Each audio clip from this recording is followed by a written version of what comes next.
Well, the weekend is coming to a close, but it doesn't mean that we have to end things like that at all. For today, this is all about the Japanese wrestling that took place as well. So, the first one we're going to be reviewing is ChocoPro number 360. It features three matches: a tag match, a singles match, and a six-person tag match. I'm looking forward in reviewing all of it. And then we move on, of course, with Stardom, continuing with more of the Cinderella Tournament for day two, and this time they're in, of course, Corkin Hall. It only features four matches in the late, I think maybe the later rounds, but this is very exciting news. But we also have feature, of course, the return of Aya Sakura, who was injured last year. As you know, she was a rookie that began with Stardom last year in March, and then all of a sudden she was injured in last July or June, somewhere around there. But now that she's back, she has her return match, and this is going to be fun to watch. But also, we have, of course, the main event. The New Japan Strong Women's title is defended. Julia defends her title against someone who has prompting aim for this belt once before, and that is none other than CML's of Stephanie Vakir. So we'll see how that match turns out. And then finally, we move on with, of course, New Japan Pro Wrestling. We continue with more of the New Japan Cup with three matches. One of them features, of course, is El Phantasmo versus Mikey Nichols, Taichi versus Ren Narita, and then finally Yoda Suji versus Jeff Cobb. So I'm looking forward to see who is in fact going to advance. And then we cap up our episode with some news updates with two developments, one regarding with Noah and one with a report coming from Fightful Select regarding Shelton Benjamin. So, let's get ready for another episode of the Deleted Wrestle Zone.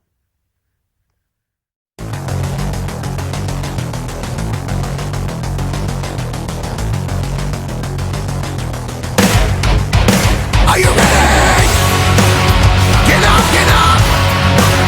Get up, get up! Get up, get up! Get up, get up! Get up, get up! Get up, get up! Welcome everybody to the Deleted Wrestle Zone, all things that is pro wrestling with AEW, NXT, New Japan Pro Wrestling, TNA, the National Wrestling Alliance, various promotions, wrestlers, matches, and championships. I am your host, Jay Rod here. So, if you are new to the channel, welcome. This is a channel where we do a lot of pro wrestling reviews from various promotions, not only here in the United States, but also in Japan, Mexico, Canada, Europe, anywhere in the world where pro wrestling is not as big, but it continues to grow. We also do discussion videos, talk about various topics such as the wrestlers themselves, the promotions, factions, storylines, whatever we want to talk about. We also do more news updates. If I'm unable to put it on this episode, I can put it on a separate video by itself. We also do, of course, real timing news updates to keep you guys on alert if something happened in the world of pro wrestling. We also do the Unagi Sayaka Watch and various other cool things as well. So if you like what you see, please subscribe to us. So click on that subscribe button. You'll be getting a lot of daily reviews and other cool stuff on this channel as well. But if you like this episode, please give us a like on the like button or a nice comment in the description down below. Now, all introductions are set aside, everything needs to be said. So I say let's get the show started with our very first review, and I believe that is none other than ChocoPro.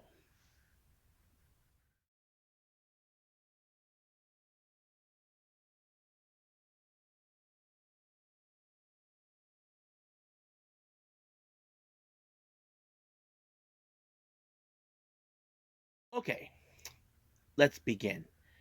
Our first review, this has happened, of course, on a Sunday, which is a lot of fun. We have ChocoPro 360. Now, this is their recent show. As you know, they're preparing for their upcoming Got to Move show, Road to Korakuen, which is going to be a lot of fun. However, we have Chiko Shikawa opening up the show, giving the lowdown on everything else, but she had a special guest, and that is none other than her rival, her teammate, and friend, one half of the tag team champions and of the Best Bros. We're talking about Mei Suga. Now, I have no idea what they were talking about, but I'm sure that this is going to be one exciting day for everyone. Now let's begin with a very interesting match, and this is not a regular match. This is an exhibition match. Now, those who know this, the only reason they do these exhibition matches is because they normally introduce a brand new wrestler that's been training recently in the Dojero Dojo, which is of um, basically they select certain wrestlers who were always dreamed about becoming pro wrestlers, and they train them in a very short amount of time, but they learn as they go. They introduced last time a girl named Eriko. She faced against Amy Sakura. However, that match ended in a time limit draw. But this time, Eriko actually faced against Amy this time. But, however, you ask yourself in a very distinct matter, will this be the same result as last time? Well, unfortunately, no. This match ended with Emi Sakura picking up the pinfall, and just like that. But, however, we know that Erika will be changing, will be growing fast as possible. We already witnessed that with Miya Yatsuba, and now this. So we'll see where that leads us.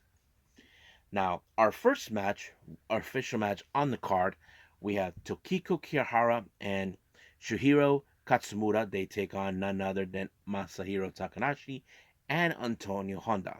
Now, it's kind of strange that, of course, now normally in the past we have seen Antonio Honda and Tokiko Kihara team up, but for some odd reason, she decided to pair up with Katsumura.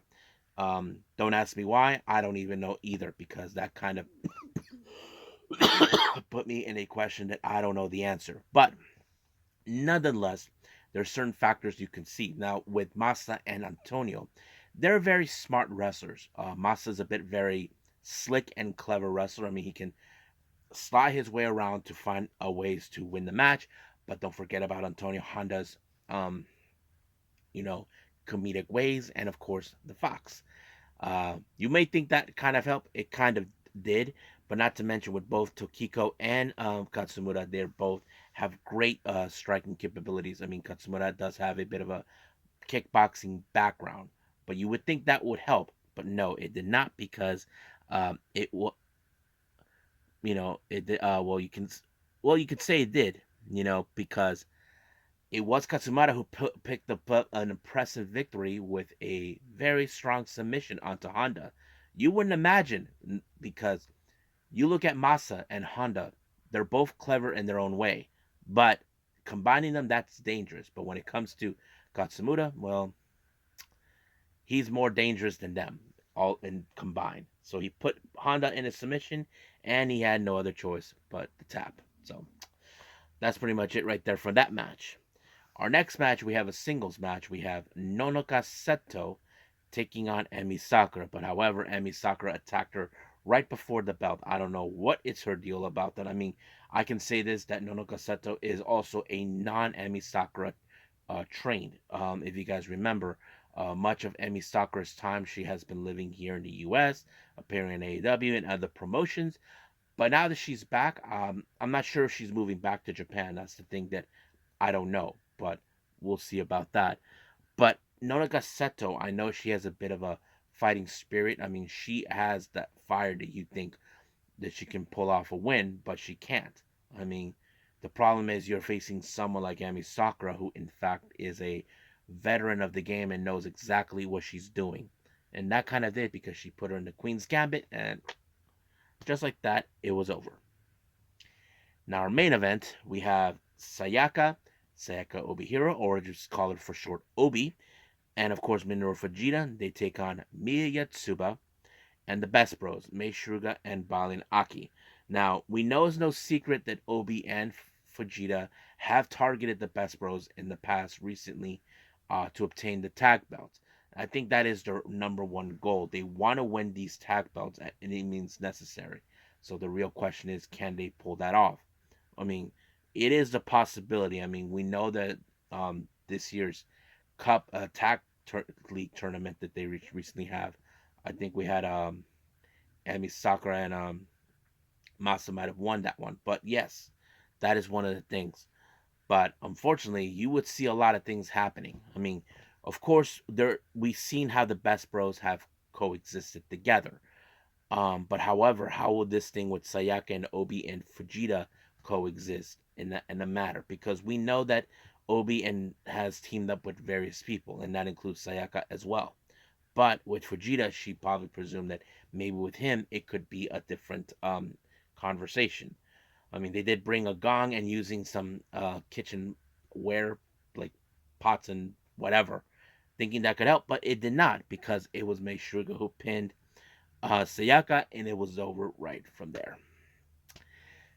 So let's move on with the Jackin tournament. I can tell you this was a very difficult one. Somehow Balanaki made it all the way through. I mean, he beat several people, Masa and a few others. I'm like, wow, he did it all the way. But the one person that made it all the way to the finals was none other than Mia. I mean, Mia would have been the obvious choice to win, but Balanaki, who is strong as ever, won the entire Jonkin tournament. So I'm very happy. So that's pretty much it with Choco Pro. Can't wait to see what's going to happen on the latest Got to Move show, and we'll see from there. But right now, let's move on with Cinderella Tournament by Stardom.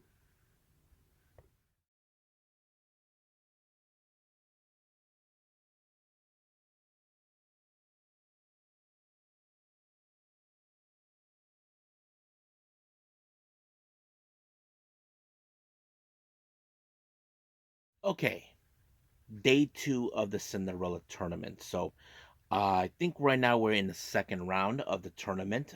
Four matches have been announced, but we do have some interesting special matches taking place. One is involving Aya Sakura on her return after she's been injured since last year in June or July of 2023. We do have the New Japan Strong Women's title defended. But let's begin from the start of the entire event all the way to the end. So our first match we have Sakura Kurara teaming with Mai Sakurai. Now, if you notice that something, as you know, Kurara in fact is an apprentice member of the Cosmic Angels. She teams up with a former member of the Cosmic Angels. Don't you think that's kind of weird? But yes, I thought it was weird. But their opponents are none other than Hanako and, of course, the returning Aya Sakura. Now, if those who are new to the channel or unfamiliarized with this, Hanako and Aya Sakura were teammates. They were tag teams from last year. But due to the fact that Aya Sakura was injured, Hanako had to go on her own. So basically, Sakura has been on sideline ever since then, recuperating. But now that she's back, it's rather interesting that she comes back, and it was a very interesting match. However, you would have thought that in this particular match, her comeback match would have been resulted of a victory. No, basically you have one wrestler who has more experience than the other three combined. I mean, we know that Sayaka Kurara made her debut December of 2023. Hanako and Ayasakura debuted at the same time last year, almost a year ago or so. But yes, but that would have been the real result. But I have to say, Kurara was very reliable to Maya Sakurai in her victory. That resulted of her to applying a somewhat of a finisher. I don't know what to call it, but she did that on Aya Sakura and picked up the win. However, she pulled out the asked for the mic and did a little promo thanking the fans for waiting for her after 8 long months that she had to recuperate. And then all of a sudden, for some odd reason, Mai Sakurai grabbed the mic. I'm sure she's not happy that she felt that she's being upstaged, but she forgets this is Aya Sakura's returning moment. She feels like she's stealing something that wasn't her. But that, and then of course, whatever she said, it pissed her off. However, this is the most interesting development that happened during the post match.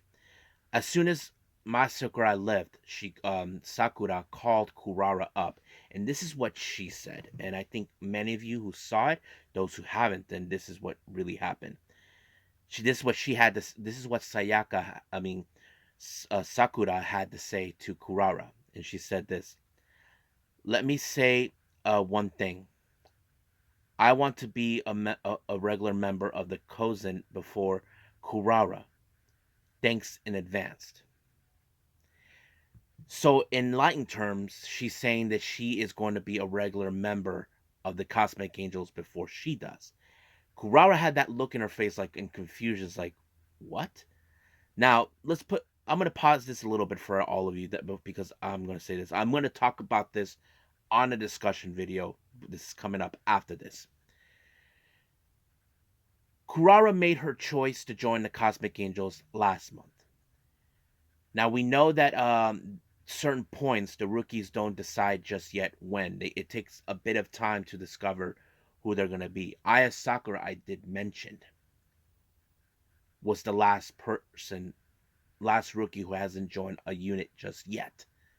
For her to say something like that, it put in the state like what is going on. Now some fans are often saying, doesn't she like isn't it Cosmic Angels already have a rookie? But yeah. So Kurara had no idea what she was saying, but she shook her hand and left. So I will talk more about that, at the discussion video because I think many people want to learn more about it. So let's just move forward and leave it as that.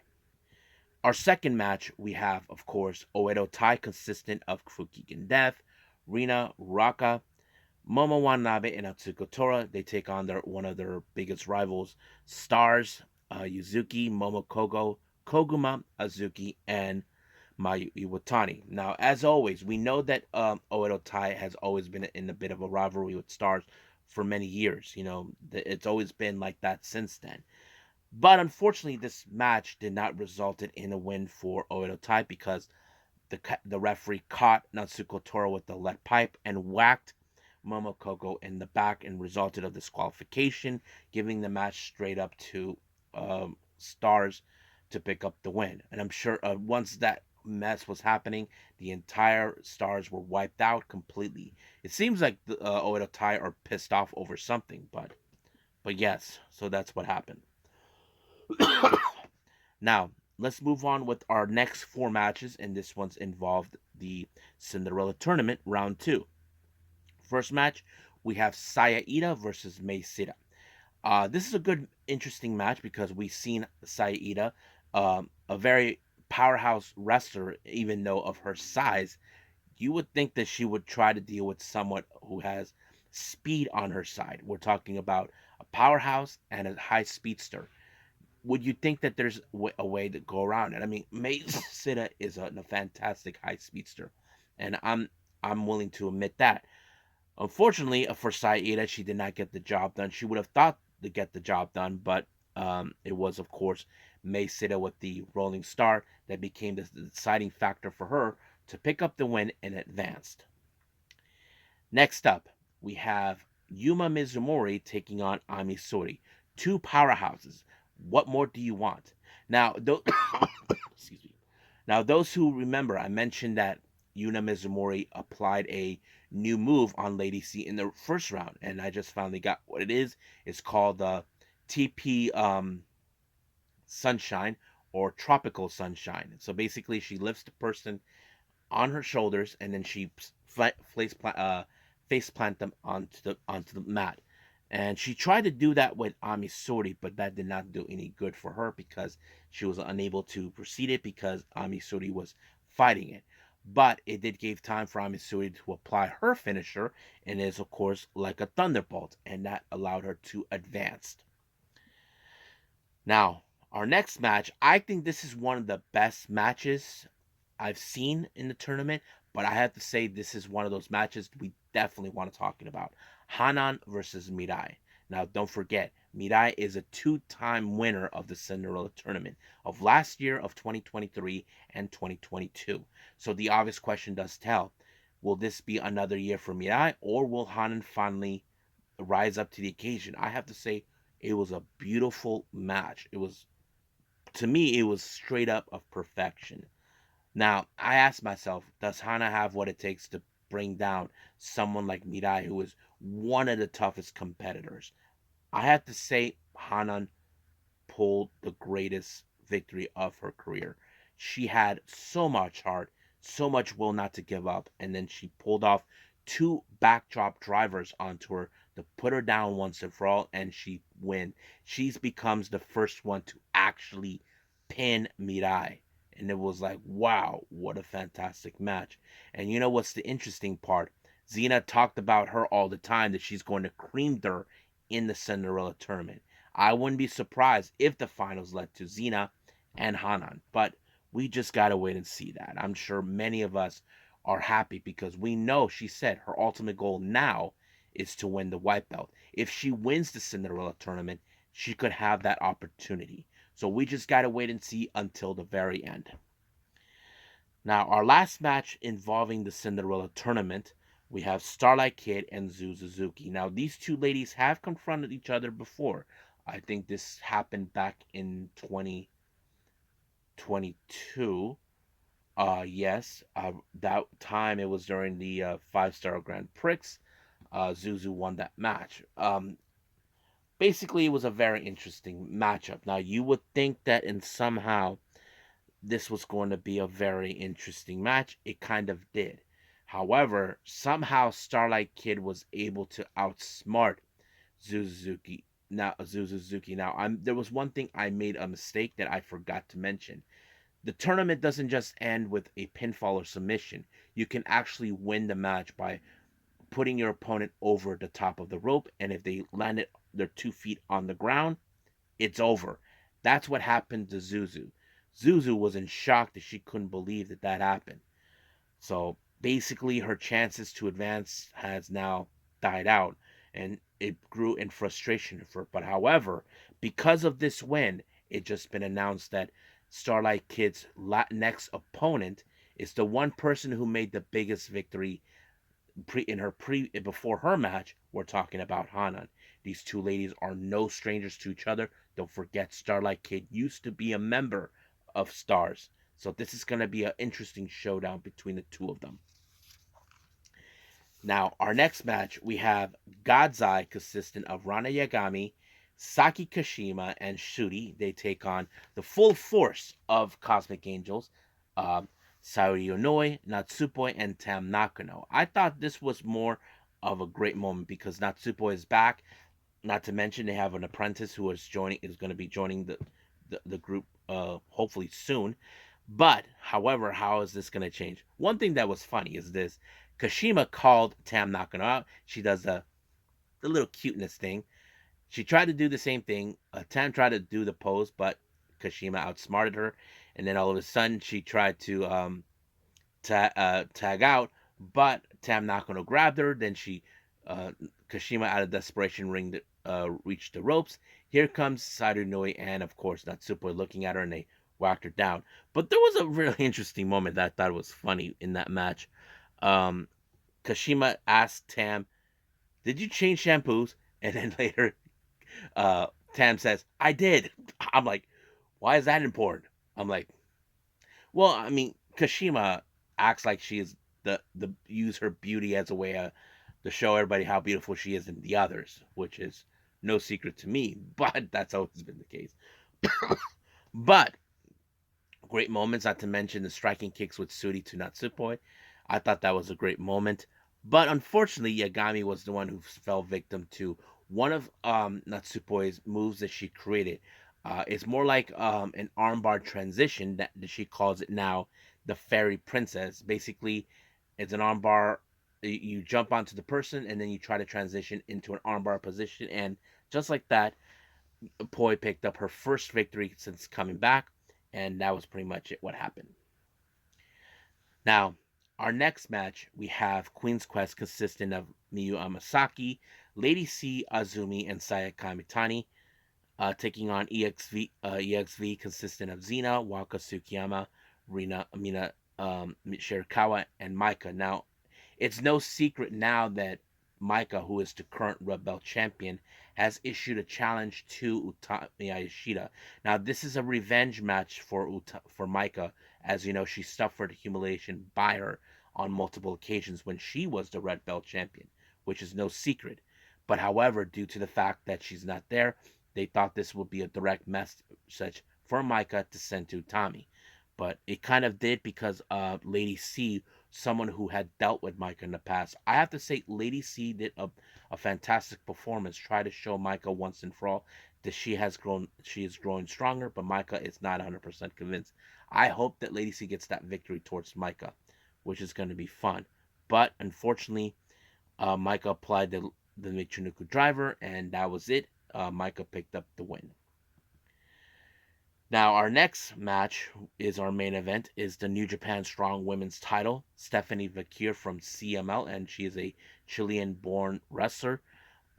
She faces against Julia. Now, it's no secret that these two have this is a match a long time coming. I have to say it was a very impressive match. Now, you would think that Stephanie Vakir is determined to pick up the win, which of course it was the one thing that many fans were hoping. But unfortunately, Stephanie Vakir picked up the win when she rolled up Julia, and that was it. So once the match was over, and of course Stephanie got her belt, she immediately left. Julia was about to do a little promo, but apparently she was viciously attacked by Oedo Tai. But Masakurai, Meisira, and Suzuki, and then of course Tam Nakano, came to her defense.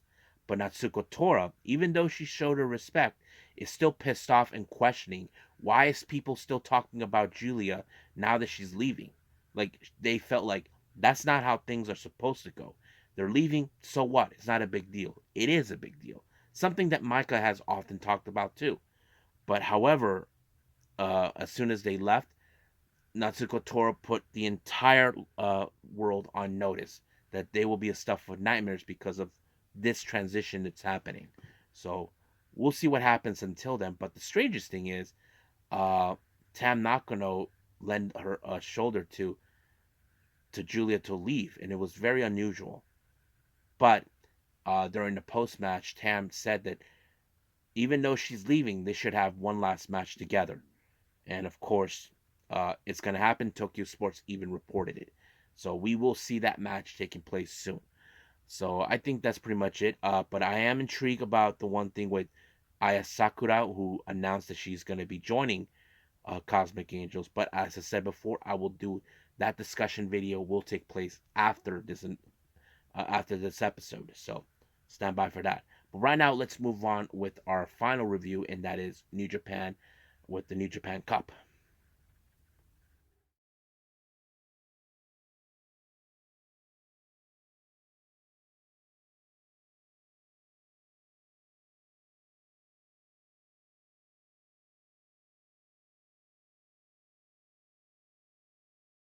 Okay, New Japan with the New Japan Cup. We're in day 4. Now, I think we're still in the stages of the first round matches, I believe, but we will see how that rolls up. Now, our first matches are the non uh, tournament matches, so let's focus on that. Our first one we have, of course, is Tame Akihama.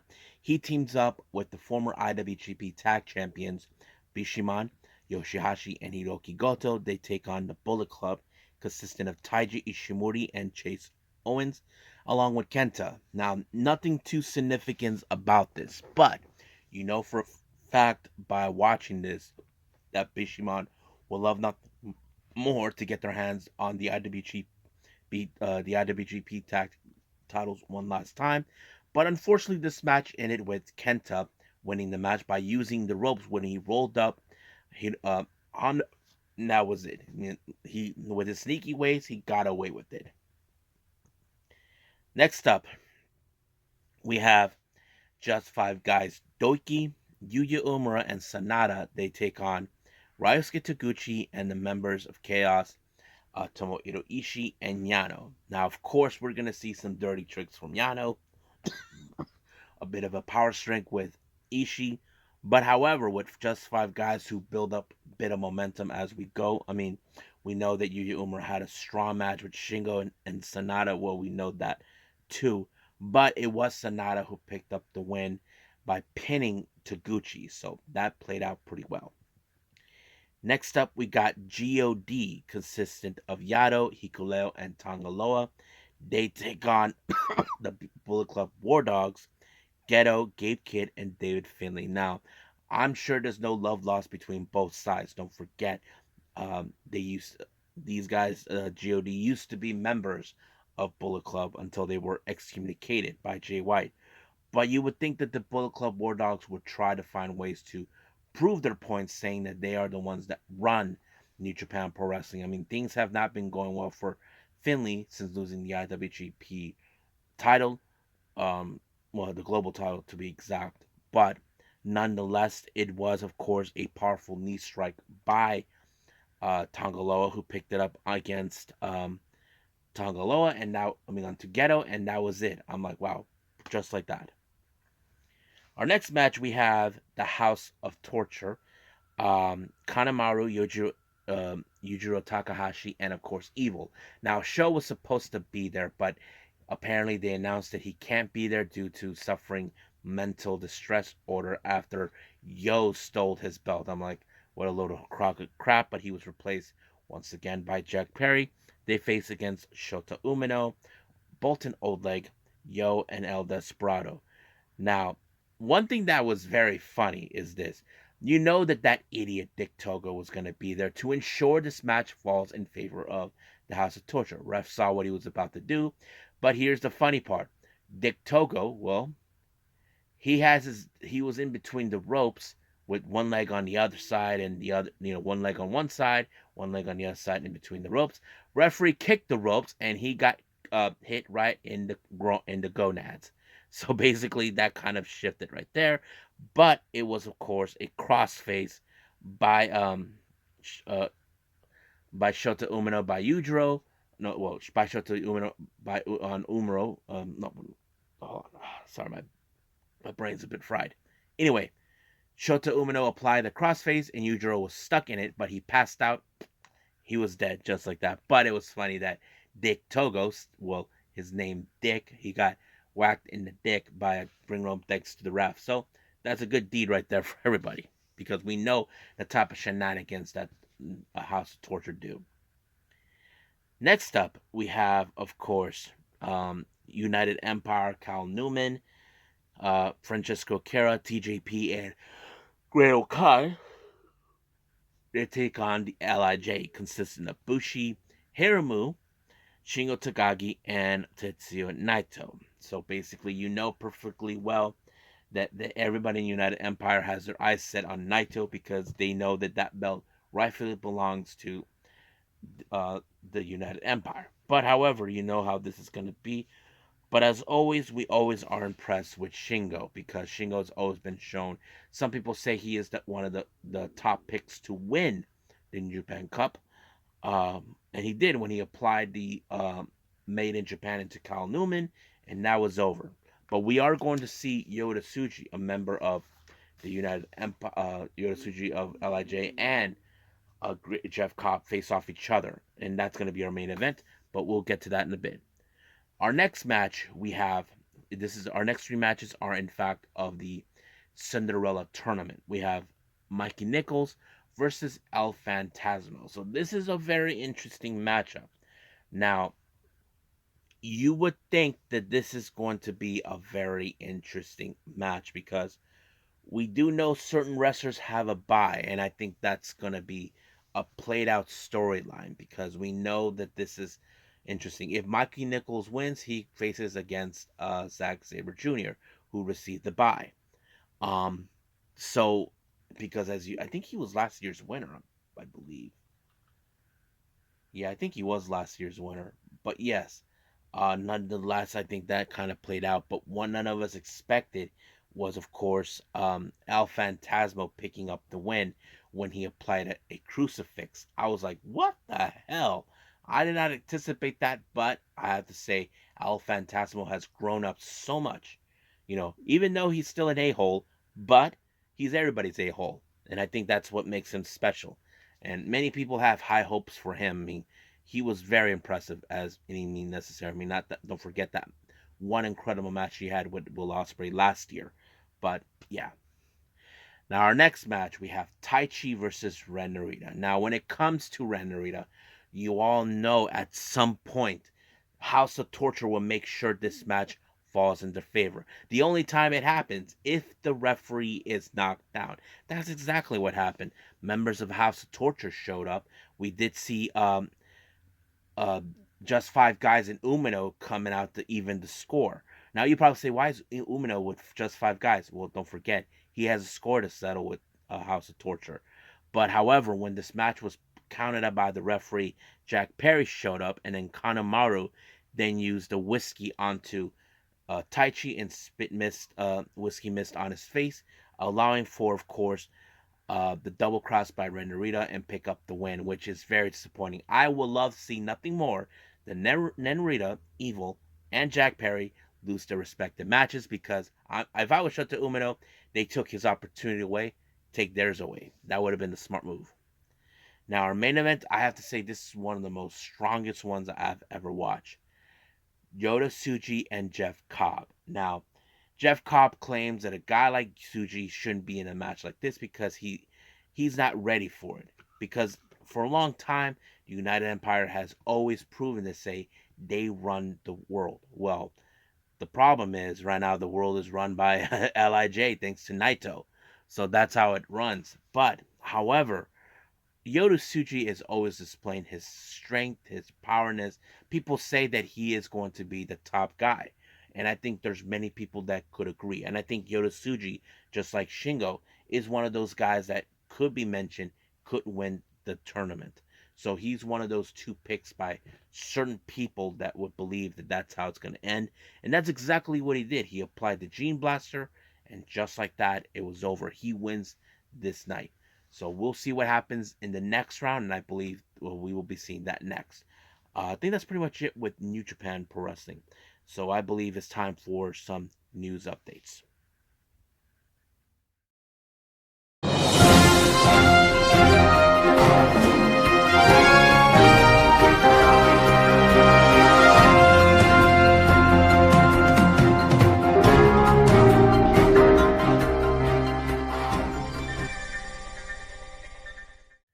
Okay, so welcome to our news updates. Now we only have two developments for all of you, and this is very good.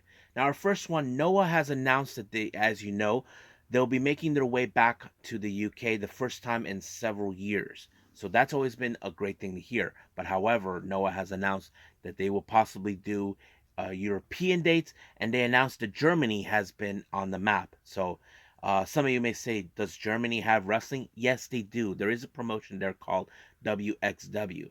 Um, but yeah, so I have to say it's a great thing for Noah to make their way to Europe to do some shows. Now, they haven't announced where they're gonna be, but if I was a certain promotion, if I was Noah, where could wrestling exist in Europe? I would think France is one, possibly Italy, Spain would be one too.